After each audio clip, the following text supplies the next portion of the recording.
ಇಂದು ಕೇಂದ್ರ ಸರ್ಕಾರದ ಬಜೆಟ್ ಮಂಡನೆಯಾಗಿದ್ದು, ದೇಶ ಹಾಗೂ ರಾಜ್ಯದಾದ್ಯಂತ ರೈತರಿಗೆ, ದಲಿತರಿಗೆ, ಹಿಂದುಳಿದ ವರ್ಗದವರಿಗೆ, ಬಡವರಿಗೆ ಅನ್ಯಾಯ ಮಾಡಿ ಶ್ರೀಮಂತರಿಗೆ ಮಾತ್ರ ಅನುವು ಮಾಡುತ್ತಿರುವ ಕೇಂದ್ರ ಸರ್ಕಾರದ ವಿರುದ್ಧ ಹಲವು ಮುಖಂಡರು, ರೈತರು, ಸಮಾಜ ಸೇವಕರು ಆಕ್ರೋಶ ವ್ಯಕ್ತಪಡಿಸಿದ್ದಾರೆ. I am happy to inform you that One Nation, One Ration Card plan is under implementation by 32 states and union territories, reaching about 69 crore beneficiaries. That's a total of 86% beneficiaries covered. The remaining 4 states and UTs will be integrated in the next few months. To further extend our efforts towards the unorganized labor force, migrant workers in particular, I propose to launch a portal that will collect relevant information on gig workers, building and construction workers, among others. This will help formulate health, housing, skill, insurance credit, and food schemes for all migrant workers. We will conclude a process that began 20 years ago with the implementation of the 4 labor codes. For the first time globally, social security benefits will be extended to gig and platform workers.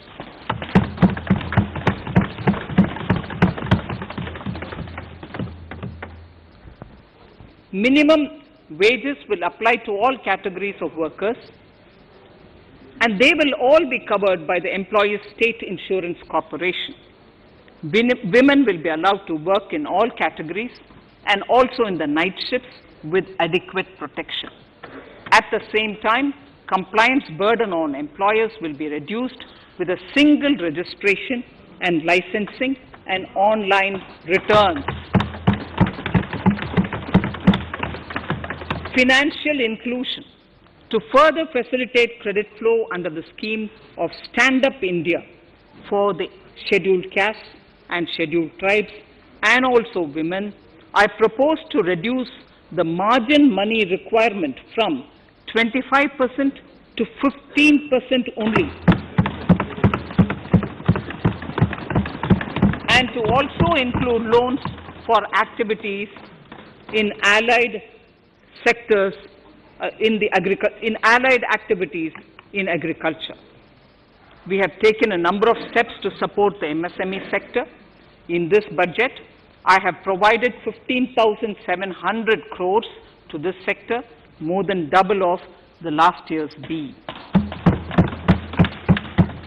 Karnataka ದಲಿತ ಸಂಘರ್ಷ ಸಮಿತಿಯ ರಾಜ್ಯ ಸಂಘಟನಾ ಸಂಚಾಲಕ ಮಾತನಾಡುತ್ತಾ, ಕೇಂದ್ರ ಸರ್ಕಾರ ದಲಿತರ, ಹಿಂದುಳಿದವರ, ಬಡವರನ್ನು ತುಳಿಯುವ ನಿಟ್ಟಿನಲ್ಲಿ ಒಳಸಂಚು ರೂಪಿಸುತ್ತಿದೆ. ಇಂದು ಘೋಷಣೆಯಾಗಿರುವ ಕೇಂದ್ರ ಬಜೆಟ್ನಲ್ಲಿ ದಲಿತರಿಗಾಗಿ ಯಾವುದೇ ಒಂದು ಅಭಿವೃದ್ಧಿಯ ಯೋಜನೆ ಕೈಗೊಂಡಿಲ್ಲ ಎಂದು ಆಕ್ರೋಶ ವ್ಯಕ್ತಪಡಿಸಿದ್ದಾರೆ. ಕುಮಾರಸ್ವಾಮಿ ಆಗಿರಬಹುದು, ಯಡಿಯೂರಪ್ಪ ಆಗಿರ್ಬೋದು, ಅವರು ಬಹುತೇಕ ಬಹುಜನ ಪರವಾಗಿ ಅವರ ಹೋರಾಟ. ಆದರೆ BJP ಸರ್ಕಾರ ಈ ಬಹುಜನ ವಿರುದ್ಧವಾಗಿ ನಡ್ಕೊಳ್ತಾ ಇರೋದು.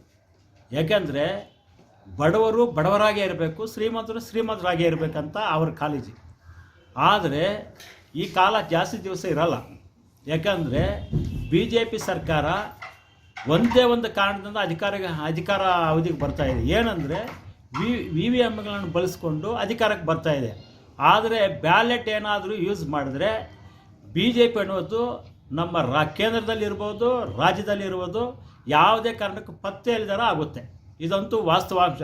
ಅವ್ರಿಗೇನಾದರೂ ಮೋದಿಗಾಗಿರ್ಬೋದು, ಯಡಿಯೂರಪ್ಪ ಆಗಿರ್ಬೋದು, ಇವ್ರಿಗೇನೋ ತಾಕತ್ತು ದಮ್ಮು ಏನಾದರೂ ಇದ್ದರೆ VVMಗಳನ್ನು ಬಿಟ್ಟು ಎಲೆಕ್ಷನ್ ಚುನಾವಣೆಗೆ ತಯಾರಾಗಿ ಕೇಳಿ ಅವ್ರು ಗೆದ್ದರೆ ಆವಾಗ ನಾವು ದಲಿತರೆಲ್ಲ ಏನು ತಲೆ ಬಡಿಸ್ಕೊಂಡು ಮೀಸೆ ಎಲ್ಲ ಒಂದು ಕಡೆ ತೆಗೆದುಕೊಂಡು ತಿರುಗಾಡ್ತೀವಿ. ಬರುವುದು ಬಹುಜನ ಪರವಾಗೇ ಬರುತ್ತೆ. ಅದು JDS ಆಗಿರ್ಬೋದು, ಕಾಂಗ್ರೆಸ್ ಆಗಿರ್ಬೋದು, ಅದು BSP ಆಗಿರ್ಬೋದು, ಗೆಲ್ಲುವುದು ಇವೇ 3 ಪಾರ್ಟಿಗಳೇ. BJP ಪತ್ತೆ ಇರಲ್ಲ ಅಂತ ನನ್ನ ಹಂಚಿಕೆ. ಇನ್ನೊಂದು ಏನಂದರೆ, ನೀವು ಹೇಳಿದ ಪ್ರಕಾರ ಎಜುಕೇಷನಲ್ಲಿರ್ಬೋದು ಮತ್ತು ಬೇರೆ ಇದರಲ್ಲಿರ್ಬೋದು, ದಲಿತರನ್ನ ಎಜುಕೇಷನ್ ಆಗಿ ವಿದ್ಯಾಭ್ಯಾಸದಲ್ಲಿ ಮುಂದೆ ಅವ್ರಿಗೇನಾದರೂ ಡೆವಲಪ್ಮೆಂಟ್ಸು ಏನಾದರೂ ಕೊಟ್ಟರೆ, ವಿದ್ಯಾಭ್ಯಾಸದಲ್ಲಿ ಮುಂದೆ ಬಂದರೆ ನಮ್ಮನ್ನು ತುಳಿತಾರೆ ಒಂದೇ ಒಂದು ಕಾರಣ ಇಟ್ಕೊಂಡು BJP ಸರ್ಕಾರ ಇವತ್ತು ಏನು SC STಗಳಿಗಿರುವ ಸವಲತ್ತುಗಳನ್ನು ಕಡ್ಡಾಯವಾಗಿ ಕಡಿಮೆ ಹಂತದಲ್ಲಿ ಇದು ಮಾಡ್ತಾ ಇದೆ. ಅದರಲ್ಲಿ ಈಗ ಉದಾಹರಣೆಗೆ ಅಂಬೇಡ್ಕರ್ ಅಭಿವೃದ್ಧಿ ನಿಗಮದಲ್ಲಿ ಮೊದಲು ಏನು JDS ಸರ್ಕಾರ ಇರ್ಬೋದು, ಕಾಂಗ್ರೆಸ್ ಸರ್ಕಾರ ಇರ್ಬೋದು, ಸಿದ್ದರಾಮಯ್ಯ ಸರ್ಕಾರ, ಸಬ್ಸಿಡಿ 5 ಲಕ್ಷ ಇತ್ತು, 10 ಕೂಡ ಇತ್ತು, 10 ಇತ್ತು. ಈಗ 5 ಲಕ್ಷ ಇರುವುದನ್ನು 1 ಲಕ್ಷ ಇಳಿಸಿದ್ದಾರೆ. ಅವ್ರ ಉದ್ದೇಶ ಏನಂದರೆ ಇವ್ರನ್ನ ತುಳಿಯಬೇಕು ಅನ್ನೋ ಒಂದೇ ಒಂದು. ಅದಕ್ಕೆ ಯಾವುದೇ ಕಾರಣಕ್ಕೂ ಕೂಡ BJPಯನ್ನು ಏನು ಅಧಿಕಾರಕ್ಕೆ ಬರೋಕ್ಕೆ ಇನ್ನು ಮುಂದೆ ಏನು SC STಗಳಾಗಲಿ ಹಿಂದುಳಿದವರ ಜನಾಂಗಗಳಾಗಲಿ ಯಾರು ಕೂಡ ವೋಟ್ ಹಾಕುವುದಿಲ್ಲ ಎಂದು ನಾವು ಈ ಸಂಘಟನೆಯಿಂದ ಘೋಷಣೆ ಮಾಡ್ತಾ ಇದ್ದೀವಿ. ಮುಂದೇನೂ ಅದೇ ಮಾಡ್ತೀವಂತ ನನ್ನ ಅಭಿಪ್ರಾಯ. ಇನ್ನು ಭೂವಿಜ್ಞಾನಿ ಹಾಗೂ ಸಮಾಜ ಸೇವಕ ಮುನಿರಾಜು ಮಾತನಾಡುತ್ತಾ, ಕೇಂದ್ರ ಸರ್ಕಾರವು ಒಂದು ದೇಶ ಒಂದೇ ತೆರಿಗೆ ಎಂಬ ಕಾನೂನು ಜಾರಿಗೊಳಿಸಿದ್ದು ಸಮಂಜಸ. ಆದರೆ ಪೆಟ್ರೋಲ್ ಹಾಗೂ ಡೀಸೆಲ್ ಅನಿಲಗಳಿಗೆ ಮಾತ್ರ ಯಾವುದೇ ರೀತಿಯ ತೆರಿಗೆ ನಿಗದಿಪಡಿಸದೆ ಕೇವಲ ಶ್ರೀಮಂತರ ಪರವಾಗಿ ಶ್ರೀಮಂತರಿಗಾಗಿ ಕೇಂದ್ರ ಸರ್ಕಾರ ಆಡಳಿತ ನಡೆಸುತ್ತಿದೆ ಎಂದರು. ಕೇಂದ್ರ ಸರ್ಕಾರವು ಒಂದು ದೇಶಕ್ಕೆ ಒಂದೇ ತೆರಿಗೆ ಅಂತ ನೀತಿ ಜಾರಿ ಮಾಡಿದೆ. ಆದರೆ ಈ GST ಪೆಟ್ರೋಲು ಮತ್ತು ಡೀಸೆಲ್ಗೆ ಯಾಕೆ ಅನ್ವಯಿಸುವುದಿಲ್ಲ ಅಂತಂದರೆ, ಅದರಲ್ಲಿ ಒಂದು ಅಬಕಾರಿ ಸುಂಕ ನಿಯರ್ಲಿ ಒಂದು ಡಬಲ್ ಅಂದರೆ 200% ಏನು ಮಾರ್ಕೆಟ್ ಬೆಲೆ ಇದೆ ಅದರಲ್ಲಿ 2ರಷ್ಟು 200% ಹೆಚ್ಚಿಗೆ ಮಾಡಿ ಒಂದು ಸಾಮಾನ್ಯ ಗ್ರಾಹಕರಿಗೆ ಮೋಸ ಮಾಡ್ತಾ ಇದೆ. ಆದ್ದರಿಂದ ಎಲ್ಲ ಒಂದು ದೇಶದಲ್ಲಿ ಒಂದು ಟ್ಯಾಕ್ಸ್ ಅಂದಮೇಲೆ ಒಂದೇ ಥರ GSTಯನ್ನು ಡೀಸೆಲ್ ಮತ್ತು ಪೆಟ್ರೋಲ್ ಇದಕ್ಕೆ ಅನ್ವಯಿಸುವಂತೆ ಮಾಡಬೇಕು ಅಂತ ನನ್ನ ಒಂದು ವಿನಂತಿ. ಜೊತೆಗೆ ಈ ಕೇಂದ್ರ ಸರ್ಕಾರ ಈ ಬಡವರ ವಿರೋಧಿಯಾಗಿ ಇವತ್ತು ಗ್ರಾಹಕರಿಗೆ ಡೀಸೆಲ್ ಮತ್ತು ಪೆಟ್ರೋಲ್ ಯಾಕೆ ಒಂದು ಅಬಕಾರಿ ಸುಂಕ ನಿಯರ್ಲಿ 200% ಜಾಸ್ತಿ ಮಾಡಿದೆ. ಆದ್ದರಿಂದ ಕೂಡಲೇ ಎಲ್ಲ ವಸ್ತುಗಳಿಗೆ ಅಂದರೆ ಡೀಸೆಲ್ಲು ಮತ್ತು ಪೆಟ್ರೋಲ್ಗೆ ಒಂದು GSTಯನ್ನು ಅನ್ವಯಿಸುವಂತೆ ಜಾರಿಗೆ ಮಾಡಬೇಕೆಂದು ಕೋರುತ್ತೇನೆ. ಇನ್ನು ರೈತ ಮುಖಂಡರು ಮಾತನಾಡುತ್ತಾ, ಕೇಂದ್ರ ಸರ್ಕಾರ ಬಜೆಟ್ಗಾಗಿ ಕಾಯುತ್ತಿದ್ದ ನಾವೆಲ್ಲರೂ ಇಂದು ಬೇಸರದಿಂದಿದ್ದೇವೆ. ಒಳ್ಳೆಯ ಬಜೆಟ್ ಮಾಡುವುದಾಗಿ ಭಾವನೆ ಇಟ್ಟಿದ್ದು ಆಸೆ ಮಣ್ಣು ಪಾಲಾಗಿದೆ. ಕೃಷಿ ಅವಲಂಬಿತ ದೇಶ ನಮ್ಮದಾಗಿದ್ದು ಕೇವಲ ದೇಶದಾದ್ಯಂತ ರೈತರಿಗಾಗಿ 5,000 ಕೋಟಿ ನೀಡಿ ರೈತರಿಗೆ ಮಲತಾಯಿ ಧೋರಣೆ ಮಾಡುತ್ತಿರುವುದಾಗಿ ಬೇಸರ ವ್ಯಕ್ತಪಡಿಸಿದ್ದಾರೆ. ಭಾವನೆ ಇಟ್ಕೊಂಡಿದ್ವಿ, ಅವರು ಒಳ್ಳೆ ಬಜೆಟ್ ಮಾಡ್ತಾರೆ ಅಂತೇಳಿ ಆ ಒಂದು ಭಾವನೆಯನ್ನು ಇಟ್ಕೊಂಡಿದ್ವಿ. ಆದರೆ ಈಗ ಮಂಡಿಸಿರ್ತಕ್ಕಂಥ ಕೃಷಿ ಬಜೆಟ್ ಬಹಳ ಒಂದು ತೀರಾ ಇದು ಏನಾಗಿದೆಯಪ್ಪ ಅಂದರೆ ಊಟಕ್ಕೆ ಉಪ್ಪಿನಕಾಯಿ ರೀತಿಯಲ್ಲಿ ಇದೆ. 135 ಕೋಟಿ ಜನಾಭಾ ಇರ್ತಕ್ಕಂಥ ಒಂದು ದೇಶದಲ್ಲಿ ಕೃಷಿನೇ ಅವಲಂಬನೆ ಪಟ್ಟಿರ್ತಕ್ಕಂಥವರು 80% ಇದೆ ಭಾರತ ದೇಶದಲ್ಲಿ. ಆ ಒಂದು ಕೃಷಿ ಬಜೆಟನ್ನು ಬಹಳ ಆಲೋಚನೆ ಮಾಡಿ ಬಹಳ ಒಂದು ಇದರಲ್ಲಿ ಮಾಡ್ತಾರೆ ಅಂತ ಅಂದ್ಕೊಂಡಿದ್ವಿ. ಆದರೆ ಅದು ಈಗ ಹುಸಿಯಾಗಿದೆ. ಏನಪ್ಪ ಅಂದರೆ 5,000 ಕೋಟಿ ಕೃಷಿ ಬಜೆಟ್ ಅಂದರೆ ಏನಿದಕ್ಕರ್ಥ? ಏನಾಗುತ್ತೆ ಕೃಷಿ ಇದಕ್ಕೆ ಯಾವುದಕ್ಕೆ ಸಾಕಾಗುತ್ತೆ? ಇದರ ಬಗ್ಗೆ ಯಾಕೆ ರೈತರ ಬಗ್ಗೆ ಈ ರೀತಿ ಒಂದು BJP ಸರ್ಕಾರ ಒಂದು ಮಲತಾಯಿ ಧೋರಣೆ ಮಾಡ್ತಾ ಇದೆ? ಆ ಮಲತಾಯಿ ಧೋರಣೆಯನ್ನು ಬಿಡಬೇಕು. ಕೃಷಿನ ಕಾರ್ಪೊರೇಟ್ ಕಂಪನಿಗಳಿಗೆ ವಹಿಸೋದಕ್ಕೆ ಈ ರೀತಿ ಮಾಡ್ತಾ ಇದೆ. ಕೃಷಿ ರೈತರನ್ನು ತುಳಿಯೋದಕ್ಕೆ ಈ ರೀತಿ ಮಾಡ್ತಾ ಇದೆ. ಕೃಷಿ ಬಜೆಟನ್ನು ಮಾಡಬೇಕಾದ್ರೆ ಯಾವ ರೀತಿ ಮಾಡಬೇಕು ಅಂತೇಳಿ ಅದನ್ನು ಕೃಷಿ ಬಜೆಟ್ ಮುಂಚೆನೇ ಆರ್ಥಿಕ ತಜ್ಞರನ್ನು ರೈತರನ್ನು ಸಮಾಲೋಚನೆ ಮಾಡಿ ಮಾಡಬೇಕಾಗಿತ್ತು. ರೈತರನ್ನ ಲೆಕ್ಕಕ್ಕೆ ತಗೊಳ್ತಾ ಇಲ್ಲ ಈ ಸರ್ಕಾರ. ರೈತರಿಗೆ ಯಾವೊಂದು ಅನುಭವಗಳು ಇಲ್ಲ. ಇವರು ಮತ ಹಾಕ್ಸ್ಕೊಂಡು ಹೋಗಿದ್ದಾರೆ, ಅವರು ಅಲ್ಲಿ ಕೂತ್ಕೊಂಡು ಮಾಡಿದ್ದೆ ನಾವು ವೇದ ಅಂದ್ಕೋಬೇಕು. ಆಮೇಲೆ ಈ ಕೃಷಿ ಬಜೆಟ್ಟು ಆದಮೇಲೆ ಇನ್ನೂ ಒಂದು ಹೊಡೆತ ಕೊಟ್ಟಿದ್ದಾರೆ ರೈತರಿಗೆ, ದಲಿತರಿಗೆ, ಮತ್ತು 60 ವರ್ಷ ವಯಸ್ಸಾದವರಿಗೆ, ದೀನ ದಲಿತರಿಗೆ ಎಲ್ಲ ಕೂಡ ಇನ್ನೊಂದು ಕೂಡ ಇದು ಮಾಡಿದ್ದಾರೆ. ಒಂದೇ ರೇಷನ್ ಕಾರ್ಡು ಅಂತ, ಇಡೀ ದೇಶಕ್ಕೆಲ್ಲ ಒಂದೇ ರೇಷನ್ ಕಾರ್ಡು ಅಂತ.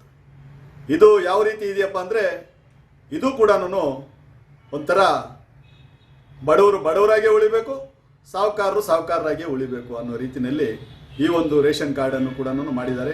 ಅಂತ್ಯೋದಯ ಹೋಗುತ್ತೆ, ಹಸಿರು ಕಾರ್ಡ್ ಹೋಗುತ್ತೆ, BPL ಕಾರ್ಡ್ ಹೋಗುತ್ತೆ, ಎಲ್ಲ ಕೂಡ ಒಂದೇ ಕಾರ್ಡು ಅಂದರೆ ಬಡವರು ಬಡವರೇ, ಸಾಹುಕಾರರು ಸಾಹುಕಾರರೇ.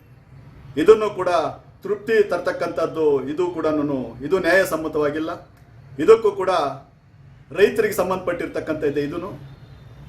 ಇದನ್ನು ಕೂಡ ನಾವು ಖಂಡಿಸ್ತಾ ಇದ್ದೀವಿ. ಇದನ್ನು ಕೂಡಲೇ ವಾಪಸ್ ಪಡಿಬೇಕು. ಇದನ್ನು ಮೊದಲನೇ ಯಾವ ರೀತಿ ಇತ್ತೋ ಅದೇ ರೀತಿ ಮಾಡಬೇಕು ಅಂತೇಳಿ ನಾವು ಇದನ್ನು ಕೂಡ ಒತ್ತಾಯ ಮಾಡಬೇಕಾಗ್ತದೆ. ಮತ್ತು ಬೆಳೆ ವಿಮೆ ಏನು, ನಮ್ಮ ಭಾರತ ದೇಶದಲ್ಲಿ 22 ಬೆಳೆನ ಬೆಳೆಯೋದು ರೈತರು. 22 ಬೆಳೆಗಳಿಗೆ ಮಾತ್ರ ಬೆಳೆ ವಿಮೆ. ಇದು ಯಾವ ಸೀಮೆ ನ್ಯಾಯ? ಅದರಲ್ಲೂ ಕೂಡ ವಿಮಾ ಕಂಪನಿಗಳು ಹಗಲು ದರೋಡೆ ಮಾಡ್ತಾ ಇದೆ. ಈ ಬೆಳೆಗಳಿಗೆ ವಿಮೆಗಳನ್ನು ಕಟ್ಟಿಸ್ಕೊಂಡು ಯಾವ ರೈತರಿಗೂ ಕೂಡ ಬೆಳೆ ವಿಮೆ ನೇರವಾಗಿ ಹೋಗ್ತಾ ಇಲ್ಲ. ಅದಕ್ಕೆ ನಮ್ಮ ಒತ್ತಾಯ, ಏನು ಬೆಳೆ ವಿಮೆ ನೀವು ಮಾಡ್ತಿರೋ ಅದನ್ನು ಸರ್ಕಾರನೇ ತುಂಬಿಸಿ, ರೈತರೇನು ಬೆಳೆ ಮಾಡ್ತಾರೋ ಅದಕ್ಕೆ ಸರ್ಕಾರದಿಂದಲೇ ಅದಕ್ಕೆ ಬೆಳೆ ಒಂದು ವಿಮೆಯನ್ನು ತಾವುಗಳೇ ಕಟ್ಟಬೇಕು ಅಂತೇಳಿ ಕೂಡ ಈ ಸಮಯದಲ್ಲಿ ನಾವು ಕೂಡ ಅದಕ್ಕೆ ಒತ್ತಾಯ ಮಾಡ್ತೀವಿ. ಸ್ಥಳೀಯ ಸುದ್ದಿ ಹಾಗೂ ಜಾಹೀರಾತಿಗಾಗಿ ಸಂಪರ್ಕಿಸಿ lion TV Chintamani, MD Tippanna, 7760651344. ಕೂಡಲೇ ನಮ್ಮ lion TV Chintamani YouTube channel subscribe ಆಗಿ ಬೆಲ್ ಬಟನ್ ಒತ್ತಿ. ಚಿಂತಾಮಣಿ ಕ್ಷೇತ್ರದ ಸಮಸ್ತ ನಾಗರಿಕ ಬಂಧುಗಳಿಗೆ ದೀಪಾವಳಿ ಹಾಗೂ ಸಂಕ್ರಾಂತಿ ಹಬ್ಬದ ಶುಭಾಶಯಗಳು. ದೀಪಾವಳಿ ಹಾಗೂ ಸಂಕ್ರಾಂತಿ ಹಬ್ಬದ ಪ್ರಯುಕ್ತ ನಮ್ಮಲ್ಲಿ ಎಲ್ಲಾ ರೀತಿಯ ಎಲೆಕ್ಟ್ರಾನಿಕ್ಸ್ ಮತ್ತು ಗೃಹೋಪಯೋಗಿ ವಸ್ತುಗಳು ಅತಿ ಕಡಿಮೆ ಬೆಲೆಗೆ ದೊರೆಯುತ್ತವೆ. ಹಬ್ಬದ ಪ್ರಯುಕ್ತ ವಿಶೇಷ ಆಫರ್ಗಳು: LED TV starting from 5890, single door refrigerator starting from 10890, double door refrigerator starting from 18890, semi automatic washing machine starting from 7890, top load washing machine starting from 11890, front load washing machine starting from 19890. ಪ್ರತಿ 10,000ಕ್ಕೂ ಅಧಿಕ ಖರೀದಿಸುವ ಗ್ರಾಹಕರಿಗೆ ಖಚಿತ ಬಹುಮಾನವುಳ್ಳ scratch card ಉಚಿತ ಹಾಗೂ 0% interest ನೊಂದಿಗೆ ಸುಲಭ ಕಂತಿನ EMI ಸೌಲಭ್ಯದ ಜೊತೆಗೆ 10% 50% ರಿಯಾಯಿತಿ ದೊರೆಯುತ್ತದೆ. ಹಿಂದೆ ಭೇಟಿ ನೀಡಿ. Indu enterprises, Devalappa complex, opposite KSRTC bus depot, Bengaluru ರಸ್ತೆ, ಚಿಂತಾಮಣಿ. ದೂರವಾಣಿ ಸಂಖ್ಯೆ 08154255995. ಮತ್ತೊಂದು ಸಂಖ್ಯೆ 9901154105.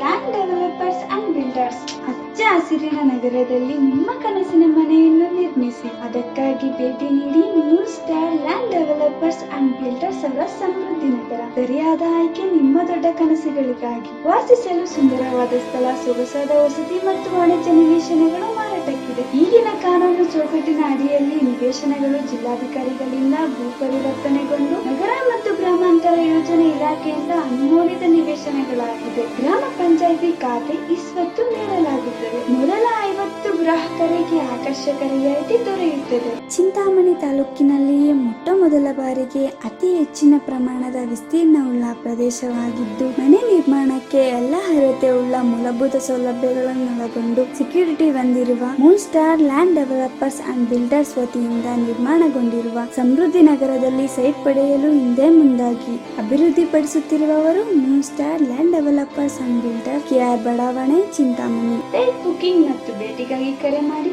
9916852260.